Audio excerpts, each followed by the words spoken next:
PLT Bupati Bogor Iwan Setiawan menyerahkan penghargaan kepada insan olahraga yang berdedikasi dan berprestasi dalam memajukan dan mengharumkan nama Kabupaten Bogor di tingkat provinsi, nasional maupun internasional.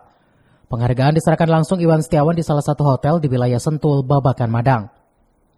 Penerima penghargaan di Haornas ke-39 ini berjumlah 22 orang yang terdiri dari kategori atlet junior pelajar putra dan putri, atlet senior putra dan putri, pelatih putra dan putri, pelatih NPCI putra dan putri, wasit atau juri putra dan putri, wartawan olahraga, media olahraga, badan dan lembaga, mantan atlet putra dan putri, mantan pelatih putra dan putri, dan juga pembina olahraga.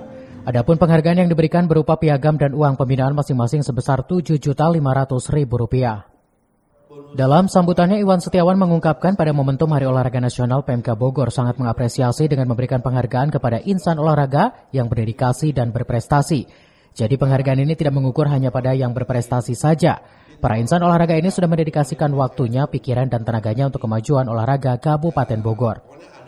Selain itu, Iwan juga mengingatkan untuk atlet yang sudah berprestasi di SEA Games terkait bonus sudah dianggarkan di anggaran perubahan. Pemka Bogor sangat berterima kasih kepada seluruh insan olahraga dan masyarakat yang selama ini telah bersama-sama memajukan olahraga di Kabupaten Bogor, baik olahraga prestasi, olahraga pendidikan, maupun olahraga rekreasi.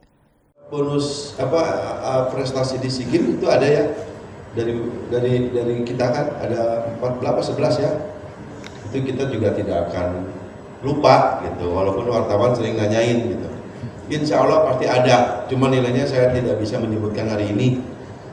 Ya pokoknya ada lah gitu ya, karena itu mah leading sektornya bukan kami, leading sektornya itu adalah di pusat, tapi sebagai warga Bogor, atlet Bogor, ya pemerintah Bogor juga mengapresiasi membawa nama Kabupaten Bogor, ya wajar.